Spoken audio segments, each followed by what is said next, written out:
So it's time to change things up as we reach the end of the Kirby Marathon. Now, while most of the games in this series are those fun and charming, colorful adventures that we all love so much, nearly half of the games in this franchise are actually spin-offs. Pretty much all of the main games in this franchise have like 2 sub-games within them, and if you've watched the entire marathon, you've seen them all. But sometimes, developers take the smallest of ideas and make full titles out of them, and I'm going to talk about most of them today in order of release. And these 3 are going to get their own video after this. I think there's enough in these games to warrant that.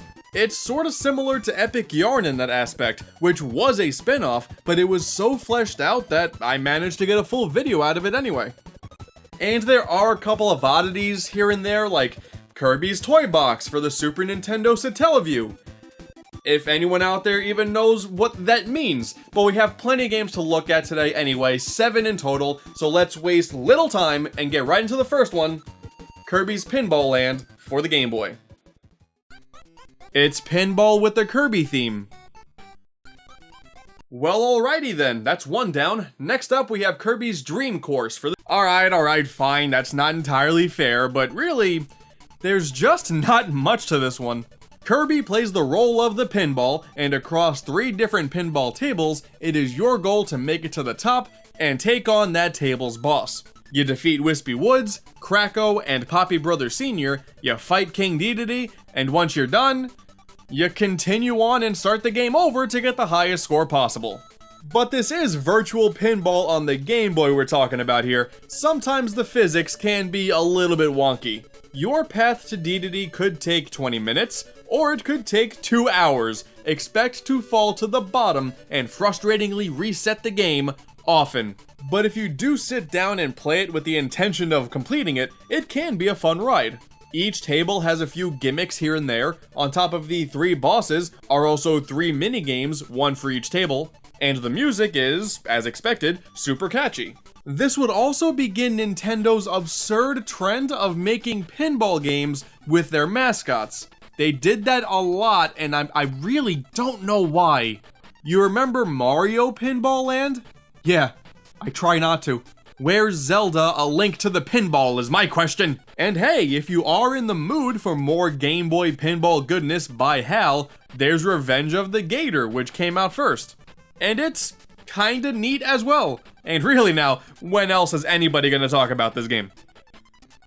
Next up, we jump to the Super Nintendo with Kirby's Dream Course. Taking the form of a ball once again, Dream Course is a bit of a mini-golf game. By adjusting the power of your shot, as well as any bit of additional roll or curve you can give it, it is your goal to hit all of the enemies on the course. Then the last remaining enemy becomes the hole, you get Kirby in there, and bada bing bada boom, you move on to the next course. There are a bunch of copy abilities as well, each playing vital roles in getting the best score possible, adding a good bit of variety there.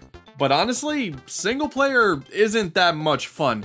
Each course has a precise path to get the best score, and if you don't know it, it can be frustrating being any more than a pixel off of your mark. There are 8 worlds in total, each getting progressively more difficult, and to be honest with you, I simply don't have the patience to get through it.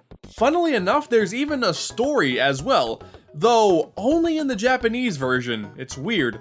The evil King Dedede has stolen all of the stars in the sky, and Kirby sets off to stop him. Well, okay then, that was simple. However, now in multiplayer, things change completely. The whole precise path thing is still there, but screwing up with your buddy is way more fun than screwing up alone. It's a metaphor on life, really. Especially since now it is a battle to get the most stars you can before finishing the course. And you can even directly bump into them, just causing the most enjoyable of fights that can cause rifts in friendships. This is not really my multiplayer game of choice, but if you're up to it, Dream Course does a pretty good job. Just don't play single player, it's really not that good. Next up on the Super Nintendo is Kirby's Avalanche. Oh, wait, sorry. Kirby's Avalanche. Beautiful. Now this one's gonna be pretty easy to describe. This is just an entry in the popular puzzle game series Puyo Puyo. Color blobs fall, you rotate and move the groups to your liking, and once a group of 4 or more of the same color touch, they disappear, and any blobs above them will fall, potentially creating combos. And since you're basically always against an opponent, the higher the combo, the more trash blobs show up on the opponent's side. The single player mode pits you against a row of different characters, and for the first and only time ever, Kirby actually speaks proper English. Huh. Bronto Bert! Just why? Why did she yell it? Bronto Bert! Bronto Bert! Now this is a tried and true puzzle game. If you like games like Tetris or Dr. Mario, this basically falls in that same boat. And hey, you ever play Dr. Robotnik's Mean Bean Machine? Because hey, look at that, it's the same game. This is actually very similar to Tetris Attack, a game that received a Yoshi theme when it got localized because a puzzle game featuring tiny fairy girls probably wouldn't have gone over all that well outside of Japan. And lo and behold, would you look at that, Super Puyo Puyo on the Super Famicom. What even is this? This is terrifying. Okay, the Kirby change was for the best. So I mean, Avalanche is kinda fun, I guess. Puyo Puyo is a fun puzzle game, but it's not really one of my favorites. The Kirby theme certainly kinda helps, but aside from a couple sprites and very twangy sounding remixes, a Kirby game this isn't. Now we're taking a trip back to the Game Boy with Kirby Block Ball. Oh and hey, look at that, we got a Super Game Boy border for the first time. Cool. This is a breakout styled game where Kirby plays the role of the ball. Once again, for each stage, destroy every block and then move on to the next one, ending off with the boss fight. 4 copy abilities show up as well, allowing you to manipulate the ball at any time with the press of a button, instead of just bouncing him around endlessly. There are 11 worlds in total, with the main difference in each really just being the color palette, the boss, and once again, excellent music.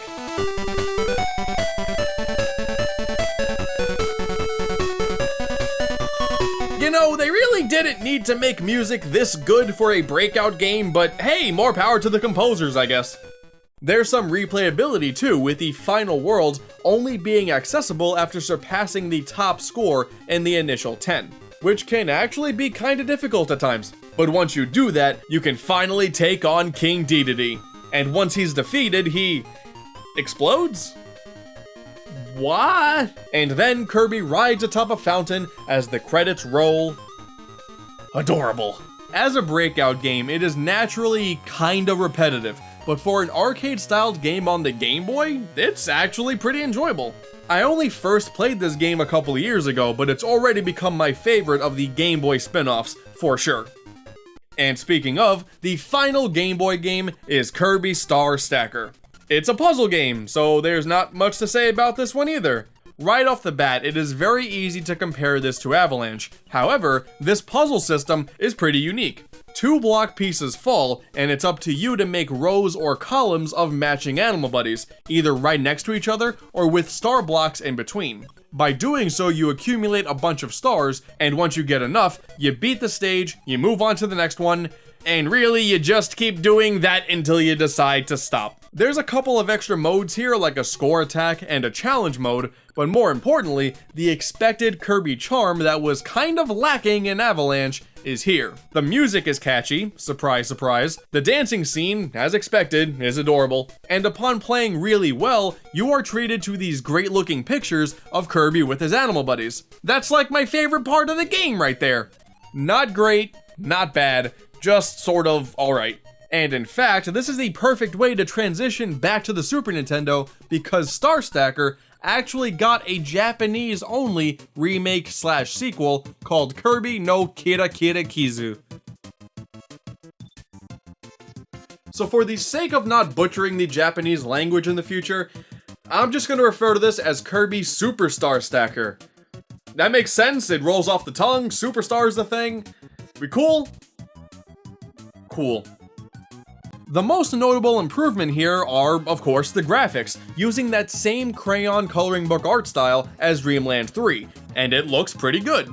The music has all been remixed too, which is nice. However, in terms of gameplay, it is exactly the same as the predecessor. Although, there is a brand new story mode, pitting you against a bunch of characters in a row, again, like Avalanche, in order to protect this star thing or something. I really don't know. I can't tell why all of these characters have it out for you because I can't read Japanese. But no, Chef Kawasaki, you can't have him. Time to fight. Fun fact though, as you would anticipate, the final battle is against King Dedede. But did you know that the awesome masked Dedede theme from Superstar Ultra is actually a remix of this game's Dedede theme?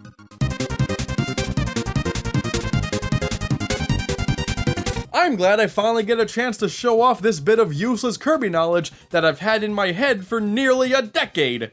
There's actually a secret final boss if you play through the single player mode perfectly, named Grill, a little witch character. She shows up out of nowhere, you fight her, she's sad. That's it. Now the cool thing is some of you probably didn't even know this game existed, and really, you're not missing much. If you are just clamoring for more Star Stacker, check it out. Otherwise, your best bet for a spin-off on the Super Nintendo, probably Dream Course. Now we move on to the final game of this video, we jump to the Game Boy Color. Only on Game Boy Color. Get into it. Man, the 90s were weird. Only one single Kirby game made it to this console, that being... Kirby Double! Yay! Now this game works on one simple gimmick. The cartridge has a tilt sensor built into it, meaning the game is controlled by tilting the entire console, and Kirby rolls accordingly. Look at that Nintendo doing motion controls all the way back in the year 2000. Although he doesn't play the role of a ball this time around, he just sort of tucks his feet in, and he goes. That distinction just clearly had to be made. Technology aside, when it comes to the gameplay itself, it's super simple. You just roll around, collect stars, and make it to the end in one piece. You can also flick the Game Boy upwards to get Kirby to jump, which is actually super satisfying. There's some decent variety in terms of level gimmicks, doing the best it can to change things up without making the game more complicated than it needed to be. There are also these special mini-games that you can play by finding a special colored star within the level.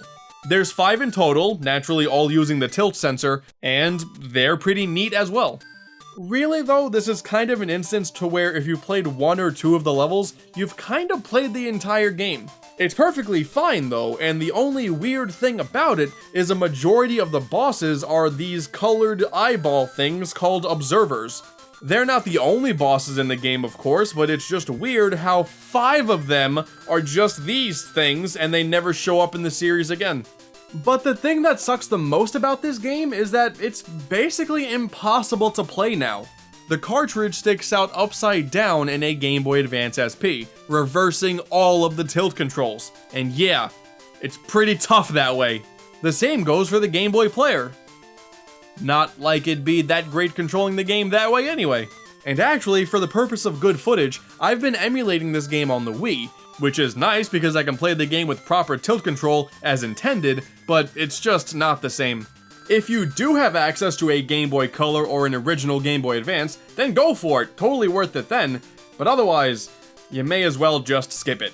There was actually a cancelled sequel for this game too on the Gamecube that would have used the Game Boy Advance link cable, but think that's a topic for another time as well. Whew. That's 7 games in roughly 15 minutes or so?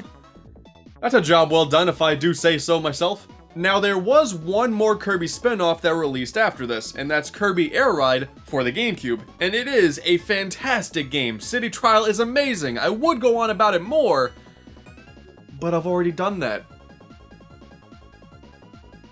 Shameless self-plug. And with that, there is only one final video in this Kirby marathon. The last 3 spin-offs, and as I like to call them, the Kirby Touch games. I hope you're looking forward to it. But of course, that's next time. So until then... Bronto Bear! Why is that a thing?